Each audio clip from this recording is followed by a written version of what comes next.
Hi, welcome to my YouTube channel knowledge with Ragib. तो चलिए हम लोग सी का स्टेट अब फॉरवर्ड पर करते हैं। पहला एक वीडियो ऑलरेडी 59 मिनट का आसपास का होगा, 1 घंटे का, वो डाल चुके हैं। आधे घंटे का एक वीडियो डाल चुके हैं। ये तीसरा पार्ट है, ठीक है। मॉडर्न हिस्ट्री हम लोग कर रहे थे, तो ये मॉडर्न हिस्ट्री का ही है। 15-20 मिनट और होगा, 2 घंटे में आपका पूरा मॉडर्न हिस्ट्री खत्म होने वाला है, ठीक है। नॉट 2 घंटा, जबकि 1 घंटा 45 मिनट में ही हो जाएगा। देखिए सी का स्टेट के बारे में देखते हैं यहाँ पे। अब ये गुरु नानक देव जो थे, जन्म हुआ था 1469 में तलवंडी में। तो गुरु नानक देव का जन्म कहाँ हुआ है? तो तलवंडी में इनका जन्म हुआ है, ठीक है, गुरु नानक देव।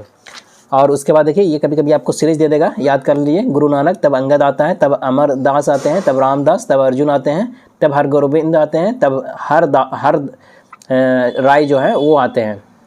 तो आपको थोड़ा यहाँ पे दिक्कत होगा, तो याद करिए ये अमर है राम, ठीक है। तो अमर पहला आएगा, तब राम, तो अमर है राम, ठीक है। और यहाँ हरगोबिंद में हीरो इस तरह से याद रख सकते हैं आप, जैसे हरगोबिंद, ठीक है ना। और यहाँ पे है हर राय, समझ में आ रहे हैं। तो गोविंद में ओ आ रहा है, या आप कुछ भी अपना बना सकते हैं। तो हर गोविंद, और मतलब हर गोविंद मतलब पहले हीरो आएगा। हर गोविंद में हीरो, मतलब गोविंदा हीरो है ना जी। तो हर राय पहले होगा कि गोविंदा, हर गोविंद पहले होगा, तो हीरो वाला जो है वो पहले होगा, तो हर गोविंद पहले होगा, ठीक है। इस तरह से आप कुछ भी अपना बना सकते हैं। चलिए उसके बाद आगे हम लोग बढ़ते हैं। अंगद देव जो थे उसका एक्चुअल नेम लेहना था, और गुरुमुखी स्क्रिप्ट जो है पंजाबी लैंग्वेज में यही लिखे थे। कौन? अंगद देव जी, सेकंड गुरु थे ये। उसके बाद आपका थर्ड गुरु, वो तो मैं आपको लिखवा दिया हूँ वहाँ पे, आप देख सकते हैं। बाकी और को डिटेल देखना हो तो आप यहाँ देख सकते हैं, आराम से मैं ले जा रहा हूँ, लेकिन उतना ज़रूरत नहीं है, ठीक है।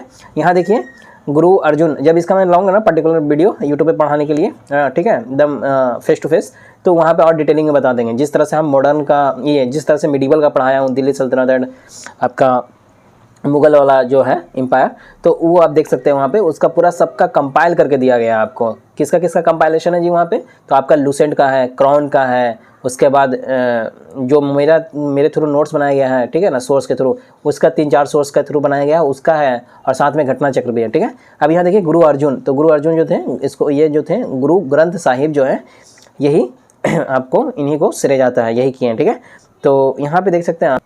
तो रचना गुरु ग्रंथ साहिब का कौन किए हैं? तो ये अर्जुन देव किए हैं। उसके बाद आप यहाँ देखिए, फिर ये खत्म होता है। फिर यहाँ देखिए GRK, इस तरह से ग्रक, है ना। पहले क्या हो गया आपका? गुरु हरगोविंद। यहाँ पे देखिए एक तरह से गुरु हरगोविंद जी जो थे, वो अकल तख्त जो था, ये जो था अमृतसर में 12 फुट ऊंचा सिंहासन बनवाया, जिसे अकल तख्त कहते थे। तो ये कौन क्या है? तो गुरु हरगोविंद क्या है। और किरतपुर सिटी भी बसाया था, कौन? तो गुरु हरगोविंद। ये बहुत पूछता है, कभी कभी बहुत से एग्जाम में पूछा हुआ है, तो हरगोविंद, ये सब याद रखना है आपको। उसके बाद यहाँ पे आपका खत्म होता है, ठीक है। उसके बाद देखिए यहाँ पे के मतलब कृष्ण हो गया, और उससे पहले हर राय हो गया, तो आर लिए हैं लास्ट वाला राय, और यहाँ पे हरगोविंद तो जी लिए हैं, ठीक है। बाकी तो सबसे में ना, तो GRK इस तरह से भी मतलब याद रख सकते हैं, गर्क, ठीक है, गर्क है। तो कुछ अपना कोड वर्ड बनाइए, और क्योंकि लंबे समय तक याद रखने के लिए बिना कोड वर्ड आप याद नहीं रख सकते हैं, फिर वो भूल जाता आदमी। 10th गुरु जो है गुरु गोविंद सिंह जो है, वो थे। और ये क्या किए हैं? खालसा पंथ जो है, पटना बिहार में इनका जन्म होता है। खालसा पंथ जो है आपका आनंदपुर में स्थापना किया इन्होंने। और इनका ऑटोबायोग्राफी जो है वो कौन है? विचित्र नाटक और पहुल फेस्टिवल वगैरह, इन्होंने सिंह और कौर लगाने की प्रथा इन्होंने शुरू की थी, और पहुल फेस्टिवल भी, ठीक है ना। तो ये चीज़ें पूरा हो गया। उसके बाद यहाँ देखिए बंदा सिंह बहादुर जो है, उसके बाद आता है जिसका नाम लक्ष्मण देव रहता है, ठीक है ना। और फेमस नेम इसका महादेव, ये सब तो उतना ज़रूरत नहीं है, आई थिंक सो। और इस तरह से ये था। तो खालसा पंथ का नेतृत्व संभाला फिर कौन? यही बंदा बहादुर, जब गुरु गोविंद सिंह का एक कौन था? सर्वेंट था, ठीक है। इस तरह से ये पूरा सीन चलता है। उसके बाद बैटल ऑफ गुरदासपुर होता है, तो बंदा बहादुर के बीच में और मुगल आर्मी के बीच में होता है। मुगल आर्मी जीत जाता है।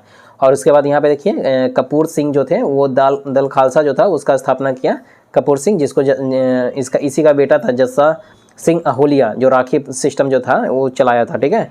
और यहाँ देखिए आप बंदा सिंह बहादुर की मृत्यु बाद क्या हुआ? इनके फॉलोअर को बंदाई और शेष खालसा पंथ को क्या बोलते हैं? तत् खालसा कहे जाने लगा, समझे। तो इस तरह से ये पूरा सीन चला। उपज के यहाँ पे राखी सिस्टम लाया, उपज के 1/5 पर देकर क्या करता है? जस्सा सिंह से सुरक्षा प्राप्त की जाती थी। तो इस तरह से यहाँ पे भी हुआ था, समझे। मराठा के केस में देखे थे ना, उस तरह से यहाँ पे भी केस में था। यहाँ पे 1/5 देना रहता था।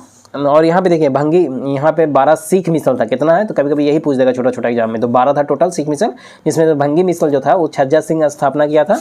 ये सब पूछ देता है, ठीक है।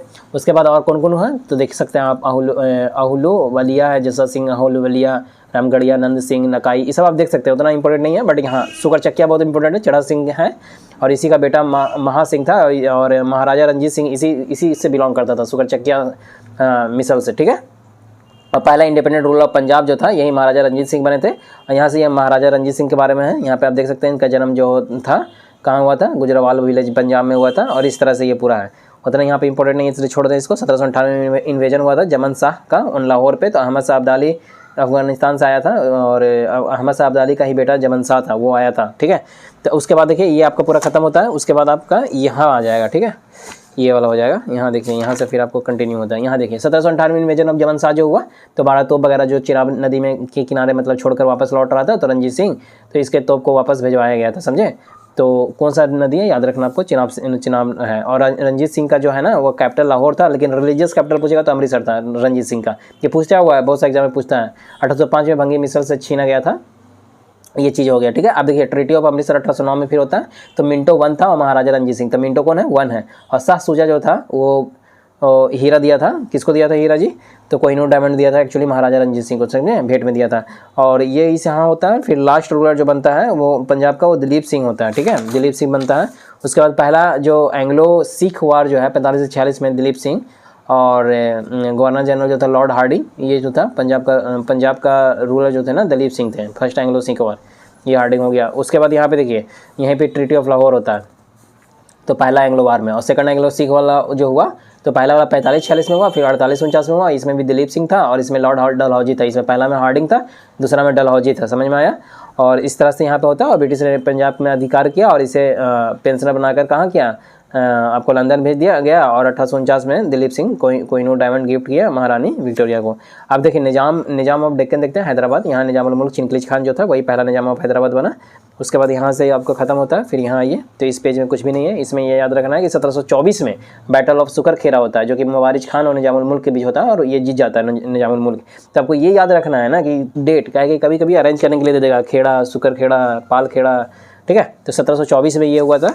बैक ऑफ माइंड में ये होना चाहिए ओवरऑल कि ये आगे था कि पीछे था, एग्जैक्ट तो नहीं पूछेगा लेकिन हाँ आगे पीछे जरूर पूछ सकता है। और यहाँ पूछता ही है, पूछ सकता नहीं है। बैटल ऑफ पालखेड़ा देखिए यहाँ 28 से 29 में हुआ, पहले हुआ है, ये बाद में हुआ। ये निजाम उल मुल्क और बाजीराव 1 में हुआ था। बाजीराव 1 जीता था।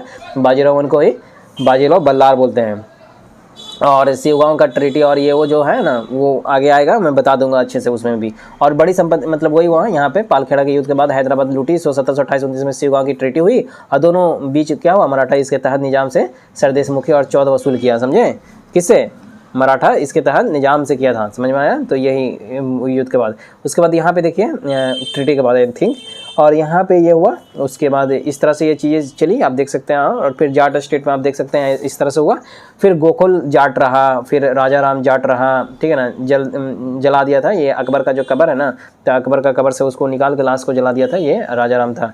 तो इस तरह से हुआ यहाँ पे। फिर फर्स्ट इंडिपेंडेंट ये चला, फिर यहाँ पे बदन सिंह वगैरह ये रहा, ठीक है। उसके बाद आप यहाँ देखिए सूरजमल जाट जो था, प्लाटू ऑफ जाट बोलते हैं इसी को, पूछ देता है। और यहाँ पे इस तरह से ख़त्म होता है। फिर मैसूर स्टेट देखिए तो वेंकट 2 जो है ना वडियार डायनेस्टी फाउंडर ये था, तो ये आपका ये सीन रहा।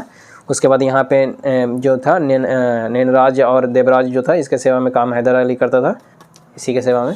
तो बेसिकली यही था इसमें, ठीक है। बाकी आप यहाँ पे हैदर अली के बारे में देख सकते हैं। हैदर अली के बारे में फर्स्ट एंग्लो सिख वार वगैरह, मैसूर वार जो हुआ था ब्रिटिश और हैदर अली के बीच में, तो मैसूर में पहला वाला जीत गया था 66 से 69 के बीच में हुआ पहला मैसूर वार, समझ में आया।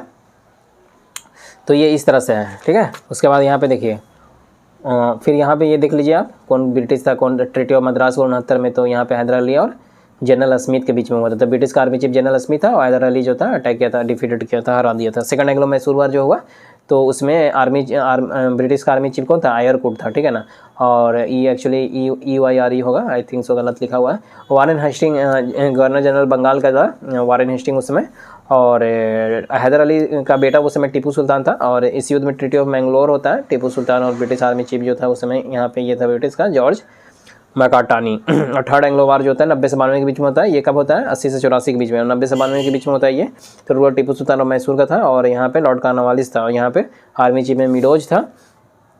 और ट्रीटी ऑफ श्रीरंगपट्टनम होता है। और चौथा वाला जो था 1799 में होता है। इसमें बडियार डायनेस्टी जो होता है का रूलर बना था कौन, कृष्णा। ये बहुत पूछता है, आपको याद रखना, ठीक है ना। तो बडियार डायनेस्टी का फिर लास्ट में रूलर इसको कृष्णा को बना देता जाता है। और यहाँ पे विलजले था चौथा वाला एंग्लो मैसूर में। समझ में आया। तो दूसरा में आपका कौन था बताइए, तीसरा में आपका कौन था बताइए, चौथा में कौन था बताइए, तीसरा में आपका दूसरा में आपका वारेन हेस्टिंग था, ठीक है। और तीसरा में आपका कॉर्नवालिस और चौथा में विलजले, ठीक है, गवर्नर जनरल बोल सकते हैं। रिवॉल्ट ऑफ 1857 उसके बाद स्टार्ट होता है देश में 1857 में, आप देख सकते हैं यहाँ पे। उसके बाद यहाँ पे वही था सिंबल ऑफ 1857 का रिवॉल्ट का कमल था और रोटी था, यानी लोटस और ब्रेड था। और स्ट्रेटजी जो था रानोजी बापू और अजीमुल्ला खान इसका स्ट्रेटजी दिए थे, बनाए थे। और ब्रिटिश का आर्मी चीफ कौन था, तो यहाँ पे देख सकते हैं आप जॉर्ज एनिसन जो था वो था। विद्रोह शुरू होने के बाद कौन बना, फिर कॉलिन काउम्पेल आ गया था, समझे। पहले ये था एनिसन। उसके बाद यहाँ पे देखिए, और मुगल का एम्पायर उसमें बहादुर शाह जफर और मुगल आर्मी चीफ उस समय वक्त खान था। और बुक्स जो था 1857 में एस एन सेन लिखा है 1857 बुक, और गवर्नमेंट ऑफ इंडिया के रिक्वेस्ट पे लिखा था ये। और the Indian war of independent V D Savarkar लिखा है। और the sepoy mutiny and the rebellion of 1857 R C. Majumdar लिखा है। और poverty and British rule in India Dada Bhai Naoroji लिखे हैं। और the great rebellion Ashok Mehta लिखा है। और the cause of the Indian revolt जो है सर सैयद अहमद खान लिखे हैं। और स्टेटमेंट देखिए कौन क्या बोला, इली एंड रीज जो है वो बोले कि जो धर्म है, धर्म उसके ईसाइयों के विरुद्ध युद्ध था ये। और जेम्स ऑटरम एंड टेलर के द्वारा बोला गया कि इसे हिंदू और मुस्लिम षड्यंत्र कहा गया। और बेंजामिन डिजरायली और अशोक मेहता जो है नेशनल मूवमेंट बताया, ठीक है, नेशनल मूवमेंट बताया। और टी.आर. होम्स जो है उस सभ्यता एवं बर्बरता के बीच की लड़ाई कहा। और डॉक्टर एस.एन. सेन जो है राष्ट्रीयता के अभाव में स्वतंत्रता संघर्ष बताया, ठीक है। Cause of the revolt, cause of the revolt क्या होता है, जैसे कि इसमें वही था 31 में निर्धारित हुआ था और 10 में शुरू, 31 में को निर्धारित हुआ था लेकिन 10 में शुरू हुआ था। महत्वपूर्ण लीडर नहीं मिला, सो मतलब ये क्या हुआ था, विफल हुआ था। नॉर्थ इंडिया में केवल विस्तृत वजह आपसी रजमंसस था, ठीक है ना।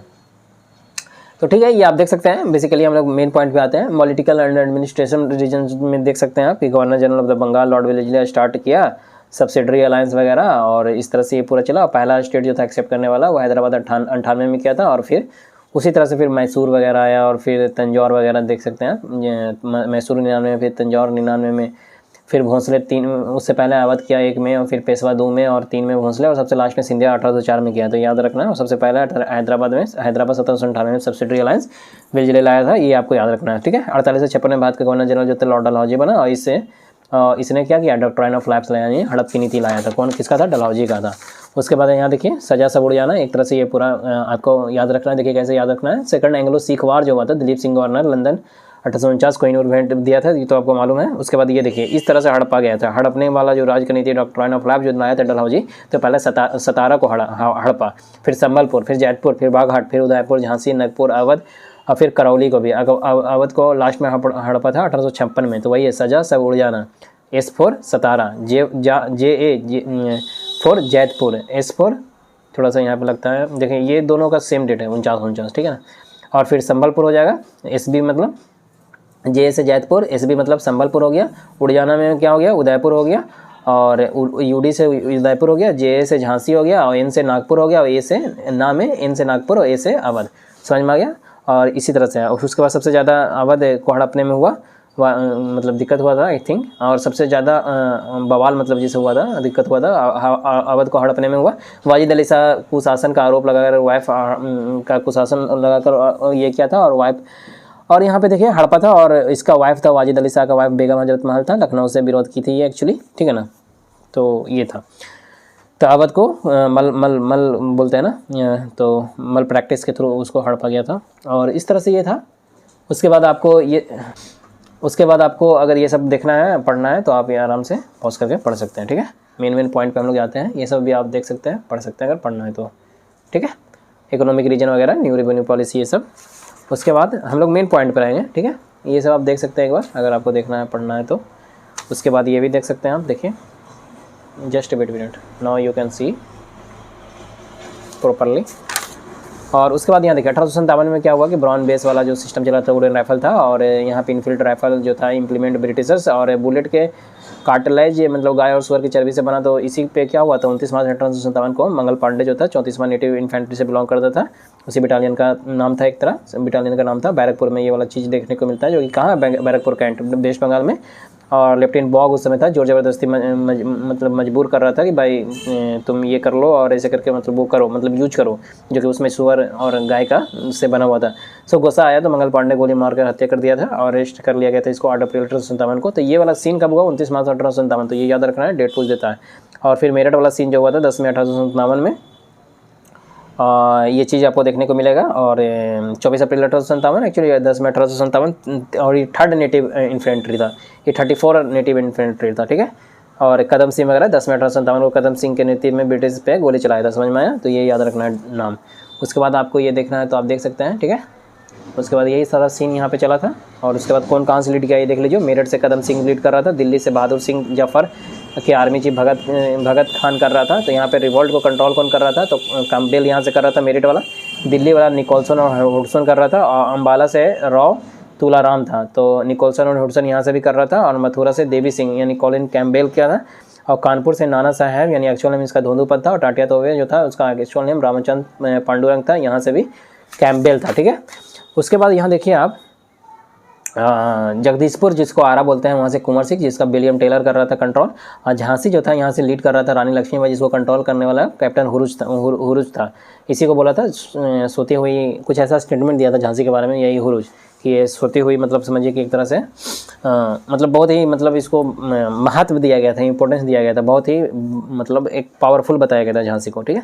इलाहाबाद जो था, इलाहाबाद लियाकत अली कर रहा था लीड, और नील जो था अपोज कर रहा था। और फैजाबाद यानी अयोध्या ये मौलवी अहमदुल्ला जो थे वो कर रहे थे। और जनरल रेनार्ड इसको लीड ये कर रहा था अपोज। और गोरखपुर में गजोदर सिंह जो थे, और लखनऊ में बेगम हजरत महल थे, और बरेली से खान बहादुर थे, ठीक समझ में आया। उसके बाद ये चीज़ पूरा चलता है। फिर यहाँ आप देख सकते हैं लोअर कास्ट मूवमेंट वाला चला, ठीक है। उसके बाद आप यहाँ देखिए इस तरह से ये पूरा सीन चलता है। फिर बैकोम सत्याग्रह जो है 1924 में हुआ था, याद रखना आपको। लीडर जो था नारायण गुरु और एन कुमारन और टेके माधवन जो था, ये सब था, तो ये आपको याद रखना है। उसके बाद आप यहाँ से यहाँ देखिए डॉक्टर भीमराव अम्बेडकर जो थे, ये जो थे स्वरूप के प्रारूप अध्यक्ष थे और फर्स्ट लॉ मिनिस्टर जो थे इंडिपेंडेंट इंडिया के, father of Indian constitution doctor Bhimrao Ambedkar and Dalit reform. और इस तरह से ये महर जाति और ये वो और वर्ल्ड नॉलेज डे वगैरह, तो ये यहाँ पे आप देख सकते हैं। और इसी ने बहिष्कृत भारत यानी मराठी भाषा में था, जो कि रचा था कौन? भीमराव अम्बेडकर, मराठी भाषा था, समझ में आया, याद रखना है। और इस तरह से ये पूरा सीन चलता है, ये आप देख लीजिए, ठीक है। भीमराव अम्बेडकर के बारे में था। उसके बाद यहाँ पे देखिए ये सारा सीन चलता है, ये आप देख सकते हैं। पॉलिटिकल रिलीजियस मूवमेंट हुआ, सन्यासी रिवॉल्ट हुआ, ठीक है, यहाँ पे 63 से 800 के बीच में। और इस तरह से ये पूरा सीन चलता है, ठीक है।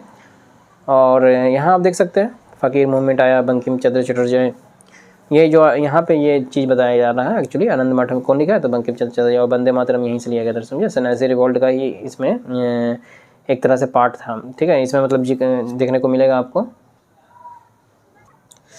उसके बाद आप यहाँ देख सकते हैं ये हुआ पागलपंथी रिवॉल्ट चला, ठीक है। करम शाह वगैरह था लीड कर रहा था, फाउंडर था और लीडर था टिपू मीर। और उसके बाद इस तरह से यहाँ पे वहाबी मूवमेंट वगैरह था, मेनली पंजाब वगैरह एरिया में था, ठीक है। मोहम्मद यहाँ पे फाउंडर जो था मोहम्मद इब्न अबल ए वाहिब जो थे वो थे, और उद्देश्य था दरुल हराब को दरुल इस्लाम बनाना। फिर कुका मूवमेंट वगैरह आपको देखने को मिलेगा, भगत जवाहरलाल जो थे 1840 में ये कुका मूवमेंट चलता है, ठीक है। उसके बाद फिर इस तरह से आपका चलते आ जाता है, ठीक है।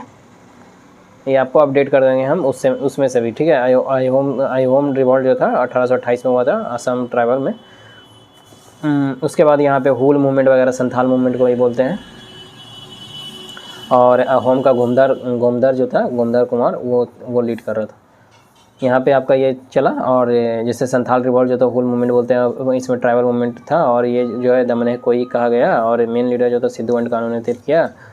और इस तरह से रीजन तो टैक्स वसूल हो जाता, ठीक है, इसलिए हुआ था। और लेबर मूवमेंट में आप देख सकते हैं बम्बई मिल हैंड एसोसिएशन, तो पहला लेबर यूनियन 1880 में बना, जो कि लोखांडे जो थे फर्स्ट लेबर यूनियन यही वाला था, ठीक है।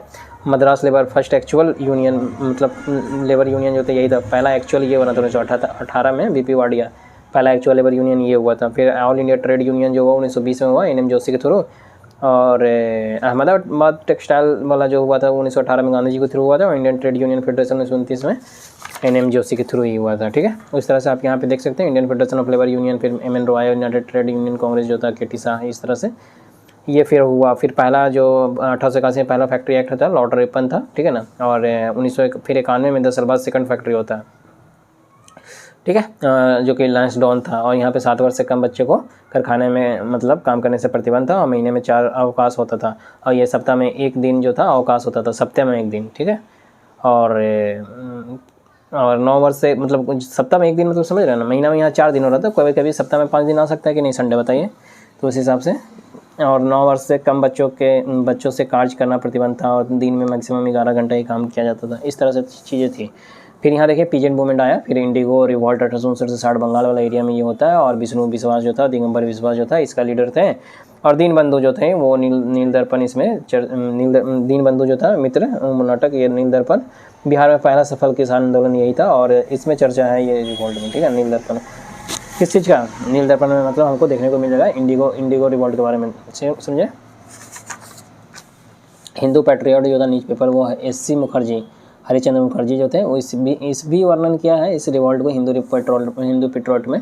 तो दोनों में आपको किस चीज़ का, इंडिगो रिवॉल्ट के बारे में बता रहा है कि दीनबंधु वाला में भी है और इसमें भी है, हिंदू पैट्रियट में भी है, दोनों में हमारा मिल जाएगा जिक्र। और सन्यासी रिवॉल्ट किस में मिलेगा बताइए, आनंद मठ में मिलेगा ना। तो ये चीज़ हो गया आपका। यहाँ पे देखिए आप, ये पूरा ये आपका कंप्लीट होता है। फिर यहाँ पे पबना रिवॉल्ट होता है, पबना वाला, ठीक है ना, ये सभी इसके मेन लीडर थे इस वाला एज में, इस वाला टाइम में। मोपला रिवॉल्ट हुआ फिर, ठीक है ना, मालावा तट वाला जो था वहाँ पे मोपला हुआ। और फाड़के मूवमेंट हुआ फिर, ठीक है, वासुदेव बलवंत फाड़के की दौरू 1879 में। और किसान सभा आंदोलन मतलब देख सकते हैं अवध में ये चीज़ें हुई। और फिर इस तरह से ये हुआ। खेड़ा सत्याग्रह 1918 में हुआ, खेड़ा अहमदाबाद पहले हुआ, खेड़ा बाद में हुआ, ठीक है। उसके बाद ये यहाँ पे खेड़ा इन गुजरात में, इस तरह से ये चीज़ें चला, ठीक है। उसके बाद इसी सरदार वल्लभ भाई पटेल को सपोर्ट कर रहे थे गांधी जी, नेतृत्व कर रहे थे।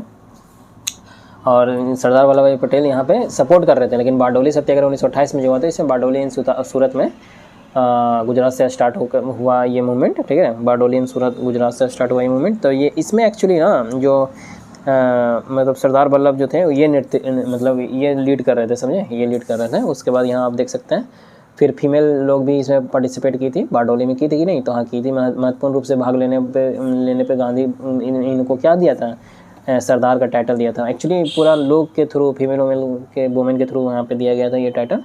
और चंपारण सत्याग्रह 1917 में होता है, समझ में आया।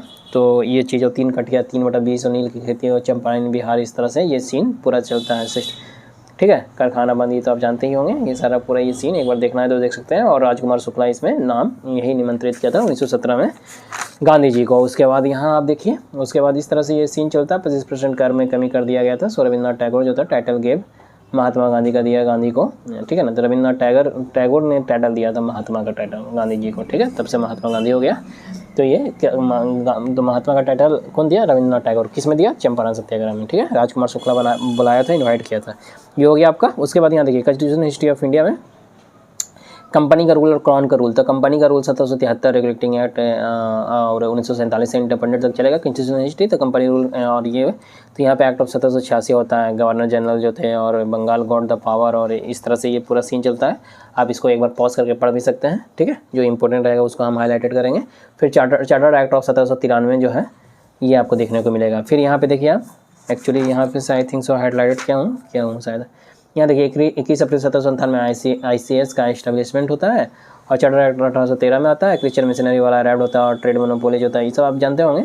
और टू ट्रेड में, और ट्रेड ऑफ टी और ट्रेड विद चाइना कर सकते हो। टी के साथ, इंडिया के साथ अगर ट्रेड करना तो सिर्फ टी में कर सकते हो, बाकी ट्रेड विद चाइना कर सकते हो।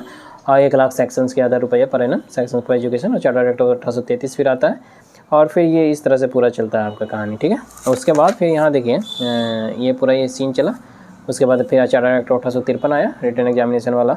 और क्वालिफाइंग किया थे, जो पहला इंडियन जो था जो क्वालिफाई किया था वो सुरेंद्र नाथ बनर्जी थे। लेकिन जो पहला इंडियन ICS ऑफिसर बना वो सत्येंद्र नाथ टैगोर था, समझे। रविन्द्रनाथ टैगोर का जो बड़ा भाई था सत्येंद्र नाथ टैगोर। उसके बाद फिर पूरा ये होता है। फिर ये यहाँ पे फिर क्राउन रूल स्टार्ट हो जाता है 1858 से।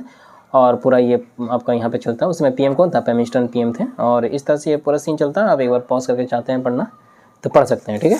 उसके बाद आप यहाँ देखें, फिर यहाँ पे 1861 में जो हुआ, उससे पहला इंडियन बजट आया और जेम्स विल्सन था। और IPC CRPC भी इसी के थ्रू आया है, ओके। उसके बाद आप यहाँ देख सकते हैं, ये आपको पॉज करके पढ़ना है तो बिल्कुल आप पढ़ सकते हैं। उसके बाद यहाँ देखिए 1892 इंडियन काउंसिल एक्ट वाला जो चला था, ठीक है ना। ये इलेक्शन प्रोसेस जो था start in India, India got right to debate on the budget पे, ये चीज़ था 1909 में। फिर मल्लोमिंटो एक्ट होता है और ये वाला पूरा सीन यहाँ पे देखिए, देख सकते हैं। इसमें तो काउंसिल ऑफ वाइसराय जो था, फर्स्ट इंडियन जो था वो, जो पहला इंडियन था जो काउंसिल ऑफ वाइसराय में बना था, तो एसपी सिन्हा था, ठीक है। 1919 में फिर मॉन्टेगो चेम्सफोर्ड रिफॉर्म एक्ट आता है और ये इस तरह से पूरा चीज़ चलता है, ठीक है। और ठीक है, इस तरह से ये पूरा चीज़ आपका इसमें आ जाएगा। उसके बाद ये बहुत अच्छे से मैं कवर किया हुआ हूँ, ठीक है ना, वहाँ से आप देख लीजिएगा। इसी को बार बार बताऊँगा तो लंबा होगा। और यहाँ पे ये सारा चीज़ें आपका है, ठीक है। और इस तरह से ये आपका कंप्लीट होता है। फिर यहाँ आप देखिए, यहाँ पे क्या है, B9 क्या लिखा हुआ है यहाँ आप देखिए। 1935 गवर्नमेंट ऑफ इंडिया जो था सेपा, ये यहाँ पे आपका होता है। ये क्या है, पावर, ठीक है। और कनक्यूर्ड यूनियन स्टेट, और ये सेपरेशन पावर करता है ना इससे, ठीक है ना। और कंकरेंट वगैरह यूनियन स्टेट, ये वाला लिस्ट भी इसी के थ्रू आया। तो ये इस तरह से यहाँ पे ये 1935 का आप देख सकते हैं। उसके बाद ये यहाँ देखिए, ठीक है, इसमें कुछ भी नहीं है, स्पेशल ही देखेंगे हम लोग। कॉन्स्टिट्यूएंट असेंबली जो है, पहला मांग जो था 1895 में बाल गंगाधर तिलक के द्वारा बर्बाद किया गया था। 1934 में M.N. रॉय ऑफिशियल डिमांड किया था, ठीक है, रिटर्न में। ऑफिशियल मतलब क्या हो गया, रिटर्न में डिमांड हुआ। 1900 क्रिप्स मिशन 1942 में आता है और उसमें PM जो थे कौन थे, चर्चिल थे इसमें PM, समझ में आया। तो कुछ इस तरह से ये चीज़ें पूरा हुआ। फिर यहाँ देखिए आप 24 अक्टूबर 1945 को यूएनए का गठन होता है और यहाँ पे देख सकते हैं 1946 में कैबिनेट मिशन 1946 में आता है, जो PM उसमें फिर इटली हो गया कैबिनेट में, समझे, कैबिनेट मिशन में। और स्टेफोर्ड क्रिप्स जो था वो प्रेसिडेंट था, पैथिक लॉरेंस हो गया और A.V. अलेक्जेंडर। तो यहाँ पे प्रेसिडेंट कौन था, ये था secretary of state Pethick Lawrence था। तो इस तरह से आपका ये कंप्लीट होता है, ठीक है। उसके बाद आप यहाँ देखिए 2 सितंबर 1946 में पहला इंटरिम गवर्नमेंट बनता है ऑफ इंडिया का, और कैबिनेट ऑफ इंटरिम गवर्नमेंट, और चेयरमैन लॉर्ड वेवेल था और vice chairman the ministry of external affair. इस तरह से पूरा सीन चलता है। और डिफेंस मिनिस्टर जो था सरदार वल्लभ भाई पटेल, एजुकेशन जो है C. राजागोपालाचारी, और food agriculture doctor Rajendra Prasad, health minister जो था, ठीक है, और लेबर वगैरह जो था जगजीवन था, लाल से जोगिंदर था, फाइनेंस से लियाकत अली थे, और इंडस्ट्री से जॉन मथाई थे, रेलवे से अरुणा असफ अली था। ये पूरा चलता है। उसके बाद आप थर्ड मीटिंग होता है, तीसरा मीटिंग कॉन्स्टिट्यूएंट असेंबली का, और ये पहला इंटरिम गवर्नमेंट था ना। और उसके बाद यहाँ देखिए पहला मीटिंग जो हुआ था, जो वो कब, कॉन्स्टिट्यूएंट असेंबली का 9 दिसंबर 1946 में टेम्पोररी चेयरमैन सचिदानंद सिन्हा को बनाया गया। सेकंड मीटिंग में 11 दिसंबर 1946 को होता है, उसमें राजेंद्र प्रसाद को परमानेंट बनाया जाता है, ठीक है, चेयरमैन। और वाइस चेयरमैन कौन थे, S.C. मुखर्जी थे, और लीगल एडवाइजर B.N. राव थे। तो वाइस चेयरमैन कौन थे, तो S.C. मुखर्जी, ठीक है। और थर्ड में 13 दिसंबर 1946 को Pandit Jawaharlal Nehru present the objective resolution of the Indian constitution, और यही प्रीएम्बल ऑफ इंडियन कॉन्स्टिट्यूशन कहलाई, समझ में आया। तो 13 दिसंबर 1946 को जो पंडित जवाहरलाल नेहरू प्रेजेंट किया ऑब्जेक्टिव रेजोल्यूशन, ठीक है, कब किया था, 13 दिसंबर 1946 को। तो उसी को क्या प्रीएम्बल ऑफ इंडियन कॉन्स्टिट्यूशन कहलाया। और 20 फरवरी 1947 को क्या हुआ, डिक्लेरेशन ऑफ इंडिया इंडिपेंडेंस हुआ। और उसमें कौन थे, इटली जी थे, और लास्ट वाइसराय जो था लॉर्ड माउंटबेटन रहे, और माउंटबेटन प्लान जो था division of the India Pakistan, और मुडॉक बीटी वाला जो था ये डिकी वर्ड प्लान जो था, इसमें division of the constituent assembly होता है। और यहाँ पे 90 पाकिस्तान, मोहम्मद अली जिन्ना, और 299 इंडिया राजेंद्र प्रसाद चेयरमैन इस समय थे। तो इस तरह से ये पूरा 4 जुलाई 1947 को ब्रिटिश पार्लियामेंट जो थे, 4 जुलाई 1947 को ब्रिटिश पार्लियामेंट में मतलब बिल जो है था वो पेश 18 जुलाई 1947 को पारित हुआ, और इंडियन इंडिपेंडेंस एक्ट यही बना। और 14 अगस्त 1947 पाकिस्तान नया डोमिनेंट बना, और 15 अगस्त 1947 इंडिया आज़ाद हो गया। घोषणा पंडित जवाहरलाल नेहरू फेमस स्पीच दिया अपना। और ड्राफ्टिंग कमेटी जो था भीमराव अम्बेडकर उसके चेयरमैन थे। और 26 नवंबर 1949 को क्या हुआ, कॉन्स्टिट्यूशन बनकर तैयार हो गया, ठीक है। और लेकिन 26 जनवरी 1950 को रिपब्लिक डे, गणतंत्र दिवस पे इसको इम्प्लीमेंट कर दिया गया, समझ में आया।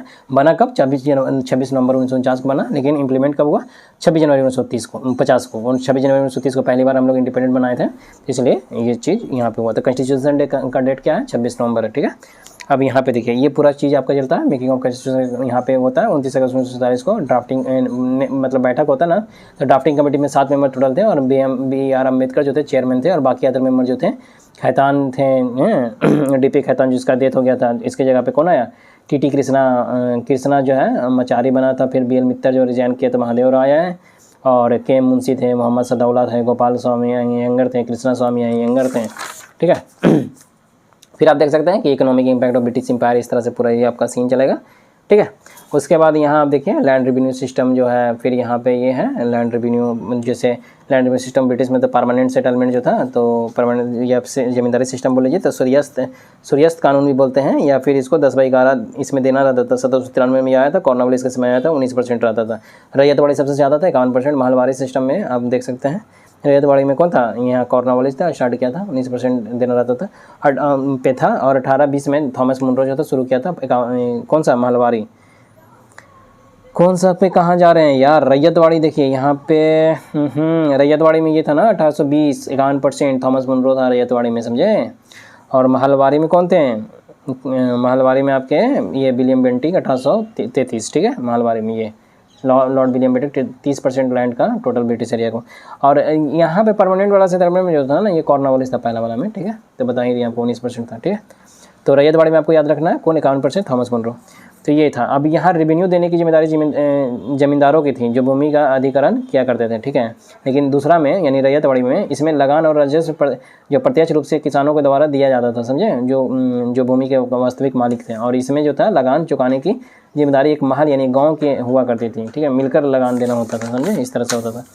और सूर्यास्त कानून ये आपको पहले भी बता दिया हम कि कुल उपज के क्या होता था, 1/11 हिस्सा अपने पास रख के 10/11 दम दे देना रहता था, समझे। तो ये पूरा था। 33% से लेकर 55% सबसे ज़्यादा रैयतवाड़ी वाला ही था, ठीक है। मतलब एरिया का अगर हम बात करें तो देखिए यहाँ पे, नहीं समझे, यहाँ पे देखिए 51% वाला एरिया में था ये, 99% of the empire, British empire area.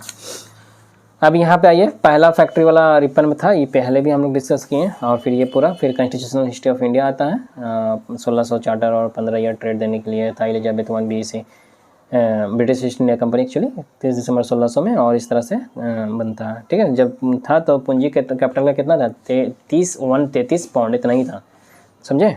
उसके बाद फिर धीरे धीरे क्या हुआ, फिर बंगाल और मद्रास और गवर्नर वाला जो बना, तो उसके हिसाब से फिर चेंज होते गया और फिर चीज़ें बदलती गई वक्त के हिसाब से। तो ये ऐसे होते गया। यहाँ पे आप देख सकते हैं और भी डिटेलिंग। और यहाँ 1773 में रेगुलेटिंग एक्ट जो हुआ था, तो लॉर्ड नॉर्थ और पहला यहाँ पे ये देख सकते हैं आप, ठीक है।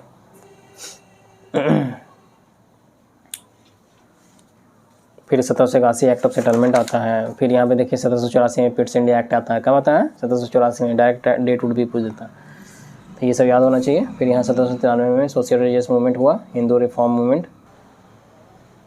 यहाँ देखिए हिंदू रिफॉर्म मूवमेंट वगैरह, राजा राम मोहन राय ब्रह्म समाज वगैरह का सीन जो चला, ठीक है। फिर यहाँ आप देख सकते हैं क्या क्या लाया, वो हम उस बुक से पढ़ा देंगे, उसमें बहुत ही शॉर्ट में बहुत अच्छे से हम लोग कवर किए हुए हैं, ठीक है। यहाँ पे आप देख सकते हैं संवाद कौमादी वगैरह बंगाल में लैंग्वेज में न्यूज पेपर प्रकाशित किया, एक बार आप इसको देख लीजिए, ठीक है। तो ये सारा आपका राजा राम मोहन राय से जुड़ा हुआ बातें थी, ठीक है।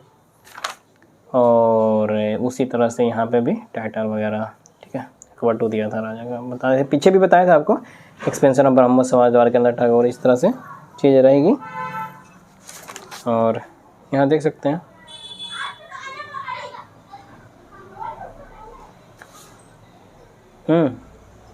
आर्य समाज वगैरह देख लीजिए, स्वामी दयानंद सरस्वती और ये वो, ठीक है। Not that much important. Ramakrishna Mission देख लीजिए, स्वामी विवेकानंद फाउंडर थे, नरेंद्रनाथ दत्त बोलते थे इनको, ठीक है। और रामकृष्ण परमहंस जो थे इनका गुरु थे। बाकी यहाँ पे आपको ये याद रखना है ना, 1896 वेदांत सोसाइटी न्यूयॉर्क है। और यहाँ पे देखिए सेकंड हेड क्वार्टर जो था 1899 में मायावती ये और 1899 अमेरिका वापस गए थे, ठीक है ना। और 1900 फ्रांस की कैपिटल पेरिस में सेकंड वर्ल्ड वॉर धर्म सम्मेलन में पार्टिसिपेट किए थे ये, ठीक है। तो फुल डिटेलिंग है। फिजिकल सोसाइटी वगैरह का आप देख लीजिए। यहाँ पे फाउंडर 1875 में मैडम HP बल, और आगे आएगा आई थिंक सो, इसलिए हम मार्किंग नहीं किए हुए, ठीक है। यहाँ पे आप देख सकते हैं, यहाँ आप देखिए लोकहितवादी जो था गोपाल हरि देशमुख जो है मूवमेंट यही चलाए थे। और परमहंस मंडली अगर बोलेगा ना तो आत्माराम पंडुरंग जो थे वही फाउंड किए थे, 1849 में था वो। और इस तरह से आप देखिए अलीगढ़ मूवमेंट जो था सर सैयद ये किए थे, जो कि 17 में है, ये 49 में नहीं पहले हुआ है, सर सैयद अहमद खान, इस तरह से याद है। 1857 रिवॉल्ट पे बुक लिखा था, असबाब ए बगावत हिंद बुक लिखी गई थी, यही लिखा था, समझे। उसके बाद आप यहाँ देख सकते हैं, उसके बाद यहाँ देखिए अहमदिया मूवमेंट जो था मिर्ज़ा गुलाम अहमद चलाया था, फाउंडर थे। और ये कब चलाया था बताइए, 1889 के आसपास में चलाया है। और देवबंद मूवमेंट राशिद और कासिम मिलकर चलाया था, समझे। यहाँ मोहम्मद कासिम ननोतोबी और राशिद गंगोई, यही पूरा नाम है उसका, तो राशिद और कासिम याद रखिए। और सिख रिफॉर्म मूवमेंट वाला जो चला था, ये देखिए यहाँ पे दयाल साहिबा, जो निरंकारी मूवमेंट जो था पहला मूवमेंट, और कुका मूवमेंट जो था जवाहरमल, ठीक है। इस तरह से पूरा याद रखना आप। यहाँ पे देखिए ये फिर सोशल रिफॉर्म में देखिए यहाँ पे ये नेटिव मैरिज एक्ट जो था नॉर्थबुर्ग के 1872 में, और शारदा एक्ट 1929 में लॉर्ड इरविन, ठीक है। 10% निषेध कानून जो था लॉर्ड इरविन बेरो 1843 का था। ये सीन दिख रहा क्या? दिख रहा होगा। यहाँ पे देखिए development of education in India, तो 1778 में एस्थेटिक सोसाइटी विलियम जोन्स क्या था, ठीक है। और इस तरह से संस्कृत कॉलेज और बिशप कॉलेज वगैरह भी आप देख सकते हैं। उसके बाद सेकंड कंट्रीब्यूशन लॉर्ड डलहौजी 1856 में, और चार्ल्स वुड डिस्पैच जो था मैग्ना कार्टा ऑफ, इसी को बोलते थे इंडियन एजुकेशन का 1854 में। इसके बाद यहाँ से यहाँ रहेगा आपका, और थर्ड कंट्रीब्यूशन लॉर्ड रिपन हो गया दिस डेट। और यहाँ पे देखिए यहाँ पे, और लॉर्ड कर्जन जो था रेलवे कमीशन जो था, यही लाया। उस तरह से आप यहाँ देख सकते हैं। उसके बाद आप यहाँ देख लीजिए, यहाँ ये फर्स्ट न्यूज़पेपर जो था द बंगाल गैजेट जो था, फाउंडर जेम्स अगस्त 1780 में, ठीक है। और ये क्या था, 29 जनवरी 1780 था एक्चुअली। न्यूज़पेपर डे मनाते हैं 29 जनवरी को, समझ में आया। पहला इंडियन न्यूज़पेपर जो था बाई एन इंडियन के द्वारा था, तो बंगाल गैजेट ही था, जो कि गंगाचार्य भट्टाचार्य लाया था। लेकिन जो हिंदी वाला जो था ना, पहला हिंदी न्यूज़पेपर 1826 में था, ये 1816 में था, ये 10 साल बाद ये 26 में उड़ंत मर्दान नाम था, और जुगल किशोर के द्वारा लाया गया था कानपुर से, ठीक है। ये पूरा हो गया आपका। और फिर यहाँ देख सकते हैं आप, ये देख लीजिए पॉइंट, ये वर्नाकुलर प्रेस एक्ट 1878 में रिपन हटाया था, और मतलब वही था, लिटन लाया था एक्चुअली, ये खिलाफ में नहीं छापना था, वही था वर्नाकुलर प्रेस एक्ट। और टाइम्स ऑफ इंडिया वगैरह जो रॉबर्ट नाइट लिखा है, या फिर स्टेट्समैन या मद्रास मेल या पैन्यूर, ठीक है। और उसके बाद न्यूज़पेपर में देख सकते हैं बंगावासी जो है जोगेंद्रनाथ बसु लिखा है, बंगाली जो सुरेंद्रनाथ बनर्जी लिखे हैं, इंडिपेंडेंस जो है मोतीलाल नेहरू लिखे हैं, ठीक है। हिंदुस्तान टाइम्स के फनिकार अल हिलाल अल विलाल ये मोहम्मद मौलाना अबुल कलाम आज़ाद लिखे हैं, बाकी आप देख सकते हैं, ठीक है। उसके बाद इस तरह से आपका पूरा का पूरा मॉडर्न अब खत्म हो गया। यहाँ से वर्ल्ड हिस्ट्री है मेरा, ठीक है। तो वर्ल्ड हिस्ट्री हो गया, बाकी ये सब तो अलग अलग चीज़ है। वर्ल्ड हिस्ट्री होगा, फिर यहाँ पे देखें ये पंचायत वगैरह, ये तो शायद आई थिंक सो नोट्स बनाए होंगे पंचायती राज का, ये वाली बुक से आई थिंक। कौन सा बुक है? इंडियन का पार्टी एम लक्ष्मीकांत, ठीक है। तो होप आपको ये वीडियो पसंद आई होगी। तो इस तरह से आपका पूरा का पूरा क्या हो गया, पूरा का पूरा आपका मॉडर्न जो है, पहला page second page fully modern आपको कंप्लीट हो चुका है, ठीक है। तो आई थिंक लगता है 2 घंटा लगा है। बाकी एंशिएंट और मिडीवल मैं तो पूरा अच्छे से पढ़ा दिया हूँ। मिडीवल को मेरे को कवर करने की जरूरत नहीं है, फिर भी मैं कवर एक बार कर दूंगा, गो थ्रू करवा दूंगा, तो वो मैक्सिमम 20 मिनट लगेगा। और एंशिएंट का मैक्सिमम आई थिंक 20 मिनट, तो ये ऑलमोस्ट 3 घंटा के अंदर पूरा आपका पूरा का पूरा आपका हिस्ट्री कंप्लीट हो जाएगा, एंशिएंट, मिडीवल, मॉडर्न। और क्योंकि अगर आप देख के जाते हैं, यकीन मानिए कोई भी एग्जाम दीजिएगा तो 60% जरूर स्कोर कर लीजिएगा आप। इतना मतलब एक बेसिक है ना, जो एकदम वो टू द पॉइंट हाईलाइटेड कर दिया गया। बाकी आप मिडीवल मेरा अपलोडेड आप जाके देख सकते हैं, दिल्ली सल्तनत हो गया या फिर मुगल एम्पायर, कितना अच्छे से वहाँ पे ना पूरा डाइवर्सिफाइड करके बताया गया है, ठीक है ना। टू द पॉइंट रखा गया है, बट जो एग्जाम में है उसके ओरिएंटेड रखा गया है, और प्लस कहानी को रिलेट करके बताया गया, ठीक है ना। और बहुत क्विक समय में बताया गया, आप जाके देखिए, आपको प्लेलिस्ट होगा। होप आपको ये वीडियो पसंद आई हो। ये वीडियो पसंद आई हो तो please like share and subscribe. Thanks for watching.